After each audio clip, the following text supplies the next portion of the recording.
And we are off and running. Welcome. We start your week with a nooner with me, Dave LaMont, on a Monday. And thank you for being here. I have a wonderful guest, Dave Hyde from the Sun-Sentinel. I'll get to him in just a minute or two. I like to always scour the internet to make sure there's something that just happened, and it seems like there always is, but nothing earth-shaking, unless you're a Red Sox fan and you particularly love Dustin Pedroia, who back in my Stratomatic days was a very good defensive second baseman to have. He is retiring, and there are now trade rumors in the NFL about Kirk Cousins. No, not coming to the Dolphins, going to San Francisco because they already have a quarterback problem, so why make it better by acquiring Kirk Cousins, who has at times been really good and at times been just awful. So Twitter's actually kind of funny today instead of its usual cesspool-y stuff. People enjoying the Kirk Cousins rumors. What the Niners would give up, if anything, in a potential trade, I don't know. And certainly quarterbacks are making news this week. And you know what? I don't want to waste Dave's time anymore. Let's just get him in here. Ladies and gentlemen, I bring you the distinguished columnist, award-winning columnist, for God's sakes, from the Sun-Sentinel, Dave Hyde. Dave, welcome. Thank you. Thank you for having me. Any place I go that's still calling me distinguished, I'm happy to show up. Well, while you're here, anyway, you get the A+ treatment. There's so many things, but I wanted to start with the Super Bowl because normally this is the big week of hype, all the stuff. First off, are you going? No, I'm not going. I haven't been to a live sporting event. I went to a few early Dolphin games, and then I bagged that because there was no increased access to media. It was all risk, no reward, the way I saw it. So I just watched on Panasonic Stadium.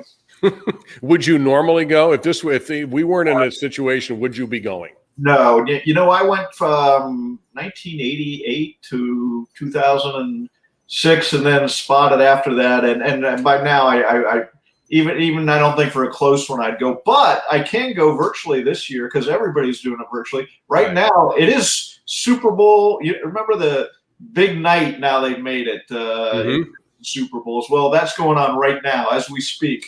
In Tampa Bay's interviewing they had their coaches the previous hour, and this hour a lot of the players are talking. So that's how it's going to go this week. Very like everything else, different, and you adapt to it. Has it sucked the fun out of things? Yeah, I guess like a lot of, well, look at it this way. I went to Boston for the Dolphins opener because that was the first game. And again, I wanted to see what the process is of traveling, but also game access. What's it like? But just the road trips, just thinking selfishly here, Dave, which is what we do. Boston, Las Vegas, San Francisco, LA, Denver were the road trips for the Dolphins. That's not a bad, trip. But yeah, I'm used to. It sucked the fun out of it in that you don't get to have normal conversations with people you're covering. Just to get to know them a little on the side, and because now everything's like this, and this is the medium, and the teams and the players sit there for 5 or 6 questions once a week, and that's it. So it's from that standpoint of having some fun covering the teams and getting to know some of the people, not well, but getting to know them somewhat. There's this increased barrier there.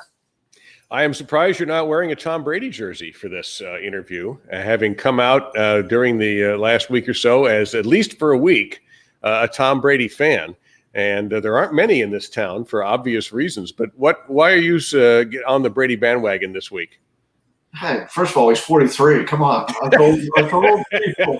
Old people got to band together. As long as Tom Brady's playing, I still have this window back to my youth and the dimming of the light. I can still, dream of playing. So right there, he's got, I think half America should be rooting for him. But beyond that, I mean, look, the whole Patriots, did they want Brady back, which they didn't? Did Belichick and him?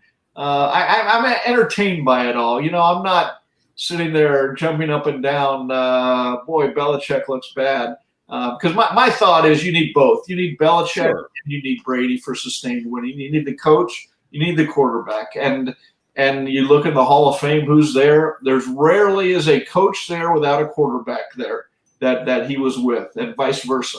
And so, but it is entertaining from the standpoint that Belichick had a bad year, certainly by his standards, and Brady, here he is at 43 doing things that, and a lot of people, the Boston Globe had a perfect headline, I thought, after Brady won the AFC Championships game. It said, Brady won, New England 0. And that sort of sums up the fun. I saw that. The fun of rooting for Brady. Well, I was just talking to somebody before the show about how he made the smart football decision because, let's face it, he had 0 weapons in New England. They have a pedestrian running game. He didn't have receivers. He goes south. He has receivers, a potentially good running game, an offensive-minded head coach as opposed to a defensive-minded head coach. I mean, every ingredient was there. All it needed was a better quarterback, and Jameis Winston had some ability, but good Lord, he turned the ball over a lot, and Brady doesn't do that, although he did in the last game. Yeah, and what Jameis Winston, 30 touchdowns, 33 interceptions, I believe were his stats last year. And it told you, and they were right on the cusp of the playoffs, and it told you, okay, you just get a smart quarterback. And really, Brady, he's not the dynamic.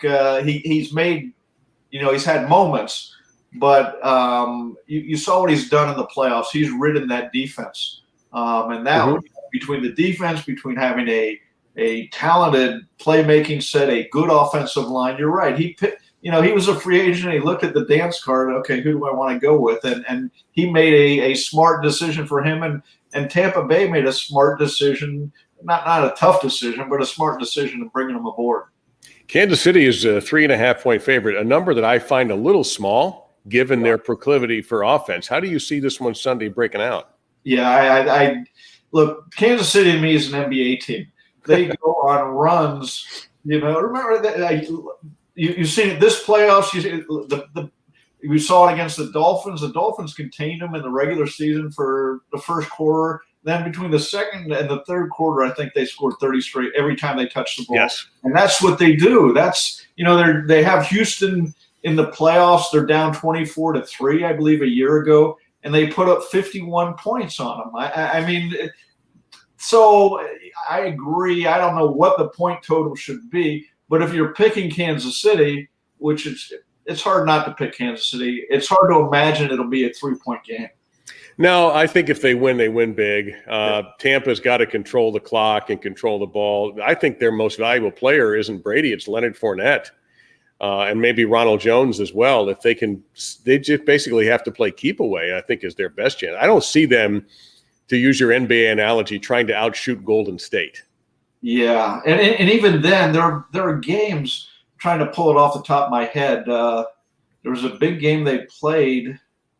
Who was it against? And the other team had 44 minutes time of possession, and they got beat by like 20 points. Every time they got the ball, it was going right down the field. Not these methodical 10, 12 play drives where they're. But I agree with you that the textbook's way, the simple way, or the game plan way would be to keep the ball away from Mahomes, control the clock, don't make mistakes, and they have with Brady at quarterback and Fournette, I guess that they have a chance for that.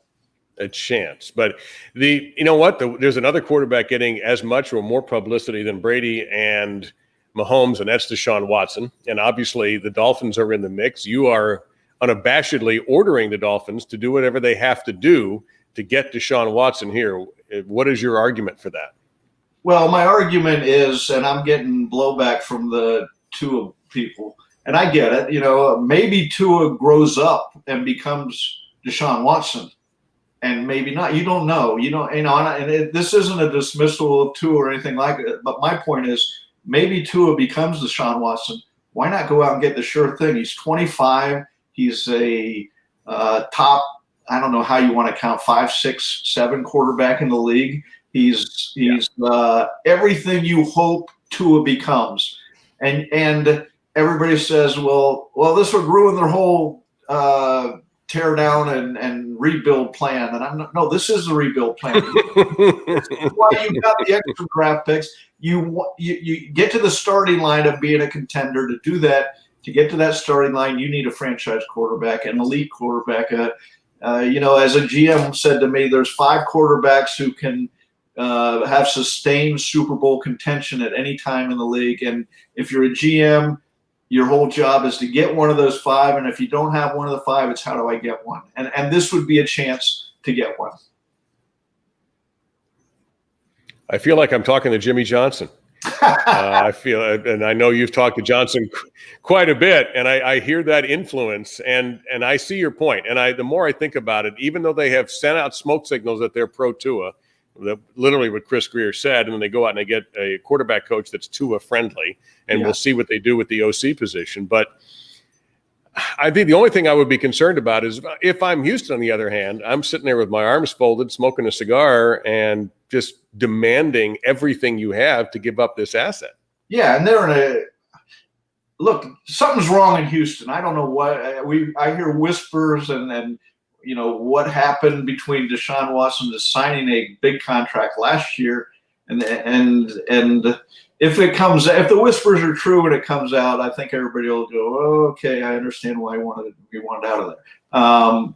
That said, Houston's they're in a bad spot. They have this quarterback that everybody wants, and they can get all these draft picks, but good luck recreating Deshaun Watson. I mean, you get all these number 1 picks, whether people are saying, oh, they're going to ask 3 or 4 or whatever. Okay. But that doesn't guarantee you anything. But if they're going to play this hand, and I have a hard time believing they're going to trade him, but maybe Deshaun Watson pulled him off his social media, the Houston Texans account off his social media account. It seems like every day there's another step of Deshaun Watson saying, I want out of here in a loud way. And if they do, then they're in a good situation as far as pumping up the market. Just look at the Dolphins and the Jets both want them. They have the 2 and the 3 pick. I mean, neither team wants the other to get them either. Right. And so, I mean, just in that little window of competition you have, and then you stretch it out to there's probably 7, 8 teams that would be in the bidding, and so it's probably going to go more for more than we would have. If you were going to draw up the scenario right now, what you'd expect. But you had a great point in your column. Your latest one was, if the Jets get him, what a disaster this is for the Dolphins, because now you've got an emerging superstar in Josh Allen. And he struggled against Kansas City, but okay. We see his improvement was ridiculous. And now you're going to get 4 games, 2 Watson, 2 Allen. I don't care where you play them, home or away, it's a problem. And so I'm sure the Dolphins have thought of that, and it's got to weigh very heavily on their minds, because what if Tua doesn't turn out to be what we all thought, what people wanted them to tank for? Yeah, that's it's funny watching the AFC East. When Brady was in it for 20 years, none of those teams could get a quarterback. None of, the Bills, the Dolphins, and the Jets. You look at the constant turnover and what happened down here between all the years of I don't even know what. I think we're up to 21 quarterbacks since. Couldn't name them all. There's no way. Win prize money. And the Bills and the Jets, it was the same story. Different names, different ideas, but they didn't have one either. And now Josh Allen, the Bills hit on him. They traded. The Dolphins could have had him, and they didn't want him. And now he's everything you want in he's 24. He's had some, they put some talent around him. He's had some success. He's ironed out some of the accuracy problems early on, and if you're going to draw a model for what can Tua as far as improvement from rookie year to year 3, that would be one of the guys you look at. But go 4 games against Watson and Josh Allen a year, and the Bills and the Jets. It'd be a nightmare scenario for this offseason. How about the fact that Matthew Stafford did not want to go to New England, primarily because Matt Patricia has gone back to New England, his former head coach there.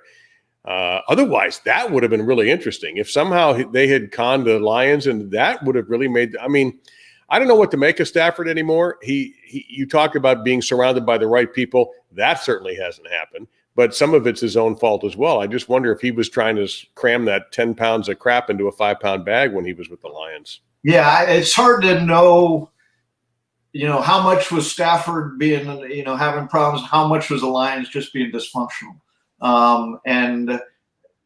Exactly. He's going to a pretty good – now we're going to find out. Sean McVay, is the offensive guru, although the offensive guru gave a huge contract to Jared Goff and thought he could win with him. So it tells you how hard it is to know about the quarterback. But, yeah, from a Dolphins standpoint, he didn't go to New England. And almost as equally, he didn't go to the Indianapolis Colts, which were considered a front runner. Right. So he got out of the AFC altogether. If he goes to Indianapolis, they're a contender right away. They're a very good team, very well-coached team. Stafford would have been indoors. I'm surprised Indianapolis didn't jump a little higher trying to get Stafford. Well, maybe they're saving their jumping for Deshaun Watson. Yeah, that could be. You mentioned dysfunctional, and much as I don't like using the word about the Miami Heat, let's shift over to them for a little bit. They did win on Sunday. Jimmy Butler came back. Does this mean now everything's going to be groovy for them, or are there bigger problems than the fact they just haven't had Butler available? Well, I don't think it's just Butler. Like, even when Butler played, okay, Goran Dragic is now on the sidelines. So, and maybe this is just how the year's going to go for them, where they don't have their complement together. And, the question always was, okay, was last year an overachievement? Yeah, it was an overachievement. Now, was it sustainable? If, in the words of Riley and all, you run it back, do you get a similar result? And you looked at them on paper, everybody's picked them fourth in the East. So while they were expected to be good, it'd take to think that they were just going to go back to the finals again was a bit of a pipe dream anyway. So they're better than they have been just from they've in and out of the lineup. Now, whether they're, I don't think they're going to finish where they did last year, but we were shocked last year. I'm open to being shocked in this business. Well, I think with a shortened season too, making the playoffs is going to be a little bit more difficult, or at least getting a decent seed seems almost out of the question now. But you've got Omar Kelly calling. I forgot to turn off my phone. Rookie mistake. All right. I finally learned to mute mine. It's I keep it handy, but I don't know why. I'm going to answer it in the middle of the show.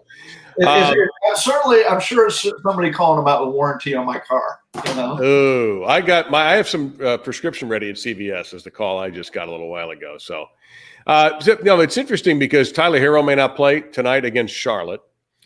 He could be COVIDed out. That's possible. It does seem it's almost been a little unfair that they haven't been able to say, ta-da, this is our Miami Heat the way we want to be, to offer an excuse. And I know they're not an excuse-based organization by any means, but I think that's been the problem. There are guys out there. I flipped on a game the other night, and I actually had to look up one of their players. I don't know where he came by. There's been a few of those for me. Yeah. I get they're on they're not playing their the development league team this year because of COVID, and now they have – but who, I'm the same way. I had to Google, who is this guy? Yeah. And the fact that they're, I don't know, they're treading water with a lot of these guys, and I get it. But I'd like to see their complement out there, get Hero out there, now they got Butler back. He was out for 3 weeks, so we'll see.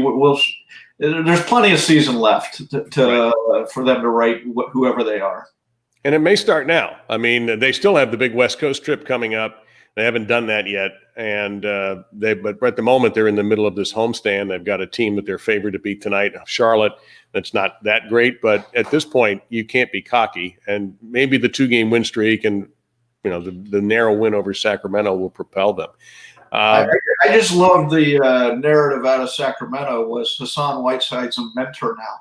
And I'm like, wow, come on now. Seriously.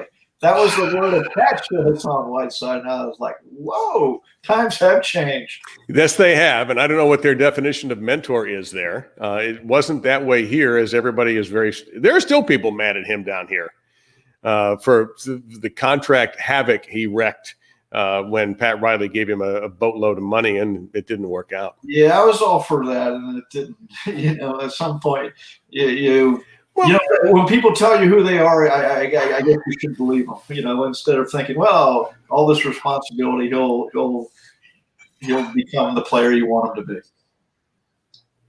be. You kind of have to trust Pat Riley's judgment over yours or mine. And I bought into it too, because he was progressing.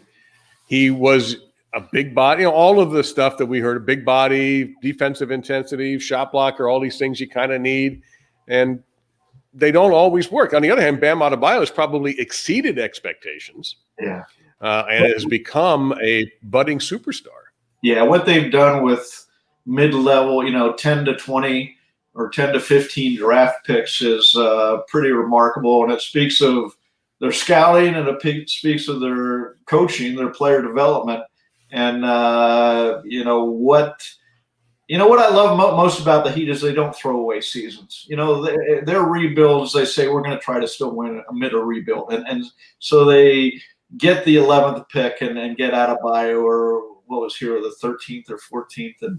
And they make it work, and they fit it all together. And they don't say, we're going to be on a massive rebuild plan, 3 year, come back in 3 years, or watch us develop these players for 3 years. And so that's what I love most about Riley is he's, he has a big picture plan in place, but he also isn't going to say, oh, we're going to be awful this year on purpose. No, that's not his style. That's not the Godfather. If that ever happens, he's got a place in Malibu. That's where you'll find him when they're rebuilding. He won't be in Miami, as much as he loves it here. Part of me is still amazed he's still pumping at this. Yeah, He doesn't really have anything to prove, except, I guess, to himself. Yeah, I think at some point this is what he likes to do, right? Yeah. You look around and you say, do I want to play golf every day? Do I want to walk the beach every day? And I think I remember talking to him when he first couple years here, and he was mid-50s, I believe. Mm-hmm. Not even that old. Maybe he was 50, and he was saying 10 more years that'll be enough for me. Like a lot of people, maybe I'll work 10 more years or 5 more years or another 3 years. Then you get to that point, and you're like, you look around and you know what? I kind of like this. I give him my options. I like this, and he's not living it, day to day like he was as a head coach, where he'd wake up or get back from a road trip at 4 a.m. and have to go into the office at 10 and break down film. So it is a little different lifestyle. But I agree with you. I'm surprised he's still at it.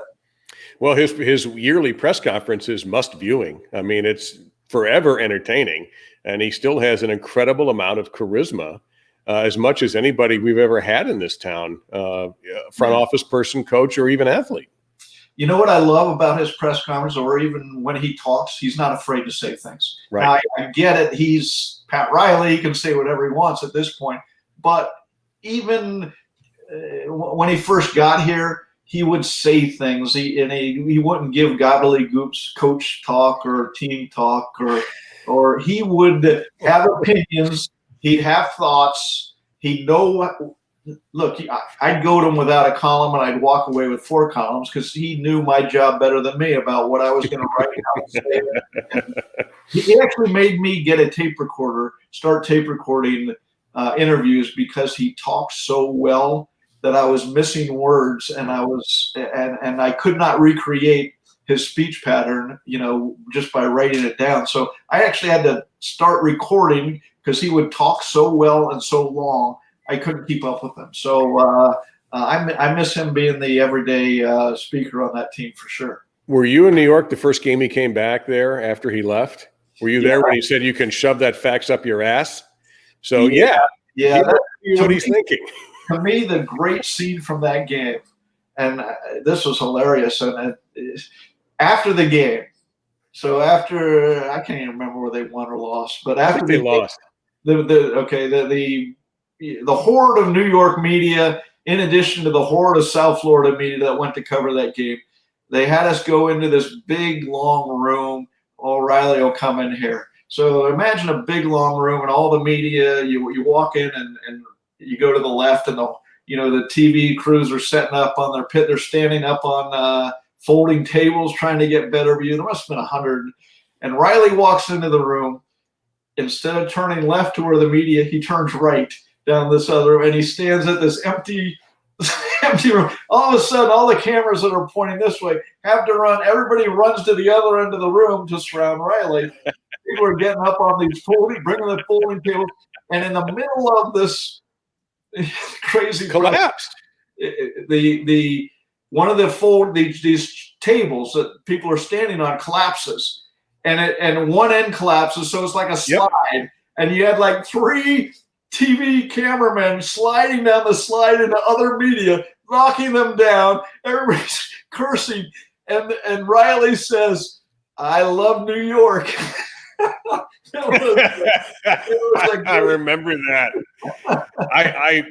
We've both done a lot of these things. You more than me lately. Most of my stuff is a little bit more self-contained and a little bit less chaotic now. But I mean, we've dealt with some people, but I don't remember anything quite like that because of the intent and almost the palpable anger from the New York side. It was like almost going to a wedding where you had 2 sides. Here's the Miami side, here's the New York side, and neither sides of the family cared for each other very much.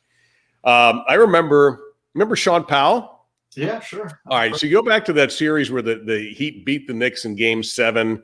That was the series with the fights and the suspensions and all that. It comes down to Miami Arena Game 7. And I was working with the team at the time as one of their announcers, although not that day, of course. And I'm at the game, and Sean comes up to me and says, "Hey, you guys had a great season. Congratulations. I'm sorry it's going to end today." I mean, he said it like a fan. And he's certainly entitled to that opinion. And we weren't talking for the record. It was just 2 guys talking ball. And I was a little taken aback by it. And he had been in Miami before he went to New York, and he's a hell of a writer and knows the game as well as anybody. But I thought that attitude was unique. It was, I don't know how many, maybe Celtics Lakers writers talk to each other that way, but I thought that was a look inside the rivalry, even extended to the members of the press. Yeah, you know what? Also, we're cynical, and I'm sure he was actually, knowing Sean, I'm surprised he was a fan. I think he was more being a basketball analyst there. Could saying, be.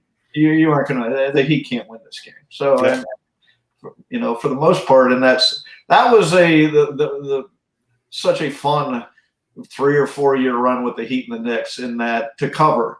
Mm-hmm. And those games of consequence, and the franchises hated each other, the players hated each other, the fans hated each other, the cities hated each other. Yeah. Unless you're from New York and living in Miami, which is a whole different arrangement. And so, but the amazing thing when you go back, it was just the first round of the playoffs. Typically, it wasn't even, they weren't like for the Eastern. Can you imagine that for the Eastern Conference Finals going to the? So I mean that was a fun, very consequential run. The best rivalry at that time in sports. No doubt, and certainly in the NBA. In fact, that Game 7 led them to that series with the Bulls, and of course we know how that quite turned out. Last thing I want to talk to you about is the one team that's starting to get a little bit of notice because they haven't lost a game yet, and that would be the Florida Panthers. I thought they went out a little meekly last year when the NHL picked back up. They were sort of in the playoffs, but not really, and they got swept right out. What's changed from what we've seen so far from the way they went out kind of like quiet cats as opposed to what they are now? Well, like with the Panthers, a lot's changed. They had new general manager, Bill Zito from Columbus. They changed out half the roster. And so, I've been around them. I did a preview column. I'll get back to them after the Super Bowl at some point. But the surprise thing last night, Dreiger, their backup quarterback, there I go, goalie, he seems to be playing better than Bobrovsky. That they spent all that money. And I get we're in a small sample and all that stuff. But, little things like that fuel a good start when you have your backup goalie even playing well. Okay, so The curious thing is, can this be sustained over a big stretch when teams? Because look, the Islanders ran them off the ice last year in the playoffs, whatever you want to, the play-in playoffs, or that's what it was, really. Yeah, however you want to phrase it. And that was to me a huge disappointment in that whole season. Look, they got Quenneville as a coach. They got all Bobrovsky, and in addition to other pieces they thought would fit, and they were no better than they have been, at different times for the last 20 years. And so, maybe Quenneville went out and with Zito, and they got some of the players. I'm sure they did that he thinks are a better fit. Barkov's playing with two different linemen right now, and so I'm curious to see how it plays out overseas. I would love for hockey to at least be relevant and somewhat in South Florida, because for the last decade, it's been irrelevant. It's funny because you had a feeling last year that they had gone all in, like it was big season or bust, and they kind of fell in the middle. And then, as you mentioned, the Islanders just dusted them off. And now, at least at the beginning, they have that I don't have that same all-in feel that I got last year. And, of course, they're successful in the early going. So you can never plan that, obviously.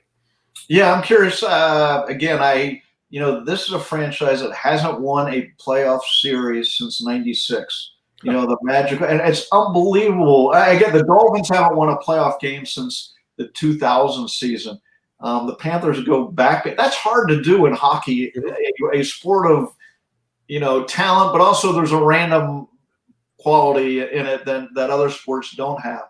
And so, to be honest, it's been very easy to ignore them. They've made themselves ignorable, and so the only way to change that is by winning. And people, I've noticed. Look, I watched the game last night. They haven't been beaten. Now that's what get people to sit up and notice them a little. It's the best start the team has ever had. Do you have anything in the works? I know maybe you and Patrick Reed are going to collaborate on a rules book for golf, but other than that, I would love to. Yes, I'm sure you would. Speaking of people who speak their minds, but I know you've written a beautiful book about Jake Scott.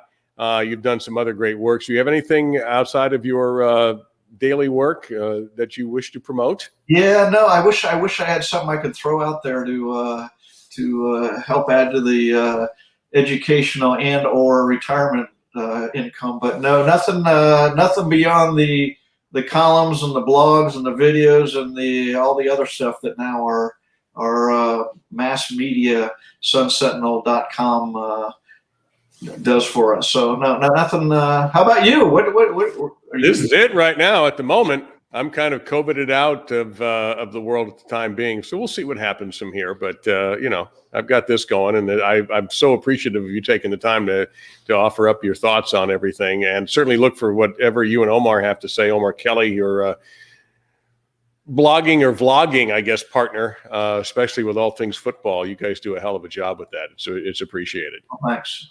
Yeah, it's good talking to you. Good catching up a little. You too, Dave. Absolutely. Dave Hyde, my guest. That'll wrap up your Nooner with me. I'll be back Friday. And obviously, I guess we'll talk about the Super Bowl unless something more interesting happens between now and then. It won't be a Deshaun Watson trade. There's time for all of that yet. The NFL doesn't want any big news breaking now, although they just got one the other day. For my guest, Dave Hyde, I'm Dave LaMont. This will be available on YouTube and all other things I can place it on as soon as I can figure out how to do that. Take care, wear a mask, and be safe. Goodbye. Oh.